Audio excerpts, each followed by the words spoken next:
Hello everyone. ഇന്ന് നമ്മൾ നോക്കാൻ പോകുന്നത് +1 മലയാളത്തിലെ സന്ദർശനം എന്ന കവിതയുടെ ഒരു സമ്മറിയാണ്. ബാലചന്ദ്രൻ ചുള്ളിക്കാട് അതിമനോഹരമായി എഴുതിയിരിക്കുന്ന ഒരു കവിതയാണ് സന്ദർശനം. അപ്പോൾ ആ ഒരു കവിതയുടെ ഒരു എക്സ്പ്ലനേഷനാണ് ഈ വീഡിയോയിൽ ഞാൻ നിങ്ങൾക്ക് തരാൻ പോകുന്നത്. സന്ദർശനം എന്ന കവിതയിൽ ബാലചന്ദ്രൻ ചുള്ളിക്കാട് ആത്മാന്വേഷണത്തെയും ആത്മശുദ്ധിയെയും ജീവിതത്തിൻ്റെ ആന്തരികതയെയും ആഴത്തിൽ പരാമർശിക്കുന്നു. ബാലചന്ദ്രൻ ചുള്ളിക്കാട് മലയാളത്തിലെ സമകാലിക കവികളിൽ പ്രമുഖനാണ്. ആധ്യാത്മികതയും സാമൂഹ്യ വിചാരണകളും ചേർന്ന് ഗംഭീരമായ കവിതകളിലൂടെ അദ്ദേഹം പ്രശസ്തനാണ്. കവിത, അഭിനയം, എഴുത്ത് എന്നിവയിലൂടെ മലയാള സാഹിത്യത്തിൽ തനതായൊരു സ്ഥാനം നേടിയിട്ടുണ്ട്. സന്ദർശനം എന്ന കവിത പ്രണയാനുഭവത്തിൻ്റെ സത്യസന്ധമായ ഒരു ആവിഷ്കാരമാണ്. അകന്നുപോയ കാമുകിയെക്കുറിച്ചുള്ള വിഷാദപരമായ വരികളാണ് ഈ കവിതയിലുള്ളത്. ഇനി ഒരിക്കലും കണ്ടുമുട്ടാൻ സാധ്യതയില്ലാത്ത കാമുകിയും കാമുകനും അവസാന കൂടിക്കാഴ്ചയ്ക്കായി സന്ദർശകമുറിയിൽ ഇരിക്കുന്നു. അധിക നേരമായിട്ടും അവർക്കൊന്നും മിണ്ടാൻ കഴിയുന്നില്ല. വേദന കടിച്ചമർത്തി മൗനം കുടിച്ചിരിക്കുകയാണ്.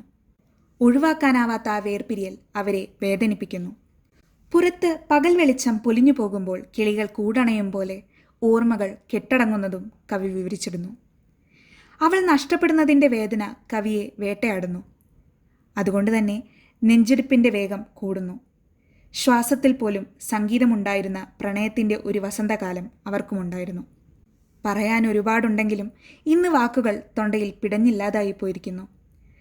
കറപിടിച്ച ചുണ്ടിൽ കവിത പോലും വരണ്ടുപോയിരിക്കുന്നു.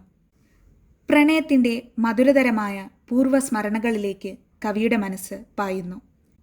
കനകമൈലാഞ്ചി നീരിൽ തൊടുത്ത അവളുടെ വിരൽ തൊടുമ്പോൾ കിനാവ് ചുരന്നിരുന്നതും നേടിയ കണ്ണിലെ കൃഷ്ണകാന്തങ്ങളുടെ കിരണങ്ങളേറ്റ് മനസ്സിലെ ചില്ലകൾ പൂവിട്ടിരുന്നതും അവളോടൊത്തുള്ള മനോഹര സന്ധ്യകളും ഇന്ന് മറവിലേക്ക് മറഞ്ഞു തുടങ്ങിയിരിക്കുന്നു. വർത്തമാനകാലത്ത് വിരഹവേദനയാൽ കവി ലക്ഷ്യമില്ലാത്തവനായി മാറുന്നു.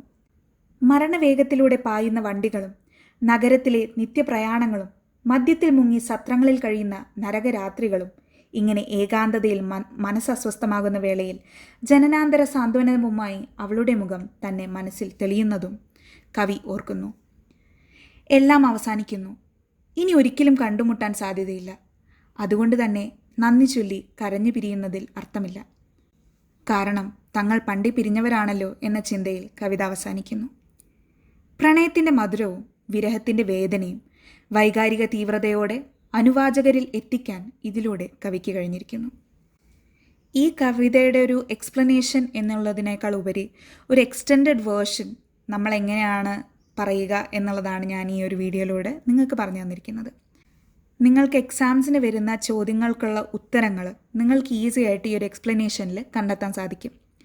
ഇതല്ലാതെ ഓരോ ക്വസ്റ്റ്യനും നിങ്ങൾക്ക് സ്പെസിഫിക് ആയിട്ടുള്ള ഉത്തരങ്ങൾ വേണമെങ്കിൽ കമൻറ്റ് ചെയ്യുക. I will be back with a new video.